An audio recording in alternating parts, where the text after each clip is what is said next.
All right, so I'm a storyteller. This is what I love to do. But I'm also an airplane pilot. Now, when I tell people this, especially when I tell strangers this, my wife Sylvia likes to very calmly and very quietly whisper in my ear, "Brad, just because you took one of those half-hour lessons doesn't make you a pilot." I know, women, like, can you believe her? Anyways, my appointment was on a Saturday morning, and we showed up early, and I met my instructor, and we did this perimeter check of the plane. If you've never done one of these half-hour flight lessons, you should. It's incredible. And he's doing this safety check and showing me what to look for and telling me all the proper names of the different parts of the airplane and everything. And then we get into the little cabin of the airplane. It's this little four-seater, right? 2 in the back and 2 in the front. And he had me sit in the front left, which is traditionally the seat for the pilot, Sylvia. And he's explaining to me about all these dials and knobs and buttons and how they all work and what they all do and what they're called and everything. And then he starts just explaining to me how to use the steering mechanism. It's not really a wheel, so I think it's a steering mechanism. And he's explaining to me how we turn the plane and how we lift it and lower it and all this stuff. And so I've pretty much got what I need to know. And he fires up the propeller and fires up the motor, and we just take off. It was amazing. Within seconds, we're like 2,000 feet above the city of Guelph, going 250 kilometers an hour, something unbelievable. And we're up there, flying along, and all of a sudden he looks over to me and he says, "Okay, it's all yours." Now I know that I come across as very macho and unflappable and all that sort of thing. But I'm telling you, when I grabbed that steering mechanism, I was overcome with like deep anxiety. My hands were sweating. I could feel the beads of perspiration on my forehead. My legs were shaking. They felt like they were full of ginger ale. And then all of a sudden I started to panic, like really true panic. I started wondering, what if this thing just drops out of the sky and kills me? I mean, what if the engine dies and it just drags me down to my death? Me. What if the cabin can't take the air pressure and it caves in on me and kills me? What if the wind comes along and rips off the door and sucks me out and drops me to my death? Can you imagine? Me? Yeah, can you imagine? And then all of a sudden, I realized that it wasn't the plane that I was afraid of. It was me. I started wondering, have I been to the right places? Have I been around the right people? Have I used the right words? I mean, that's not the whole picture. That little plane did scare the crap out of me. But it's at times like that where you reevaluate everything you say and do. And then all of a sudden, before we knew it, we're flying low over Bellwood Lake. And as I'm looking out the window, steering this thing, I see kids on their docks and they're waving to me with both arms and they're jumping into the lake and people are climbing into their boats and you couldn't tell where the lake stopped and the sky began. It was beautiful. Like the real kind of beautiful. And I almost missed it. I almost missed flying over the lake because I was so worried about whether or not I could fly over the lake. I almost missed doing it because I was doing it. Do you know what this is like? Do you know what this feels like? This is a horrible, horrible thing to experience.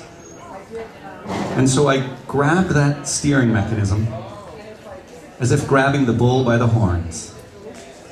And then I just took over. And I took off and I lifted the plane up above the lake and I flew out over the little village of Bellwood and then out over Fergus. And I was looking down on buildings and streets and intersections that I knew, that were familiar to me. I saw Highway 6 from a totally different point of view.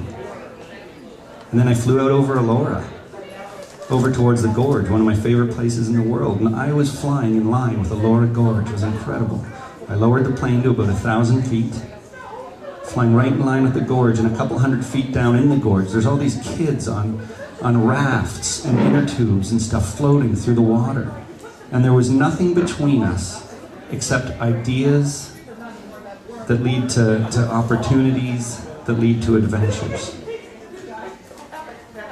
And then I took this big, sweeping left turn, due south, and started heading home. I could have worried the whole time and missed the entire trip. Or I could have just had the faith to enjoy it. Realistically, I think I'm somewhere in the middle. But I'm working on it. And the storytelling thing is saving me hundreds in therapy. Being able to vent in front of a room full of strangers like this. Now, when the airport was finally in sight, my instructor said, okay, I'm going to take over from here, which I thought was fair. I mean, even I knew you need more than 24 minutes flying experience to land a plane. And he was very competent. He did a great job. Pulled into the runway, and there we were.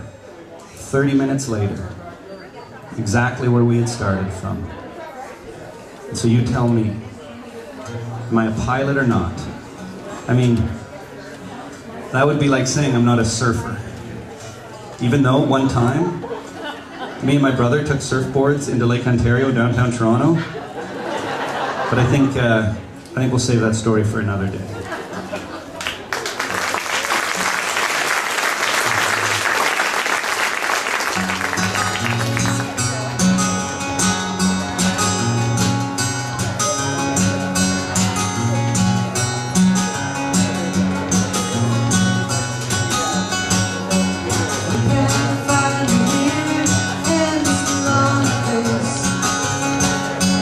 Face to face with all my fears.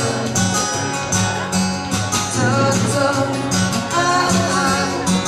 no matter how I try to slay these giants, they're still here. Will you love me in spite of who I am? Remind who you are, who I hope to be someday. Come and find me in this lonely place. Chase away all my fears.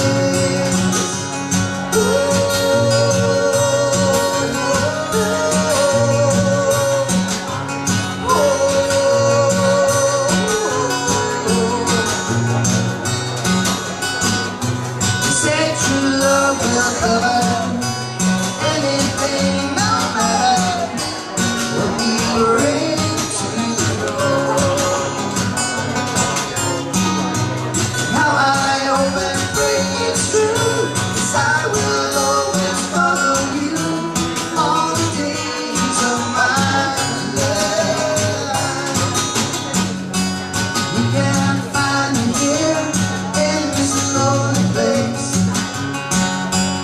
Face to face with all my fears.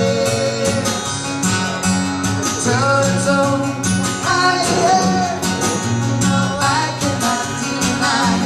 Need you more and more each year.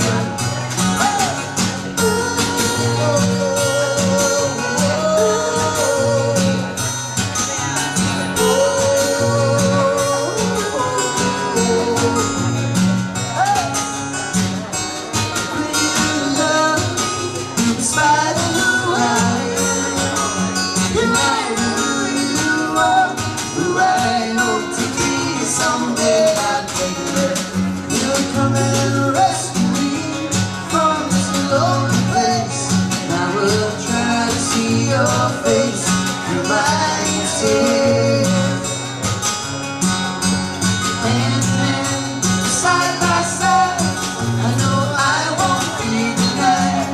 Just as long as you are here, 'cause I need you more and more.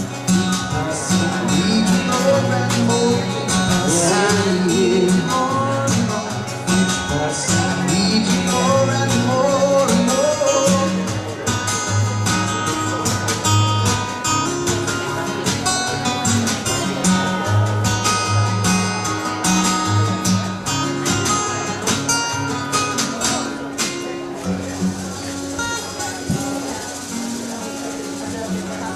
It's Kevin Morris on the guitar.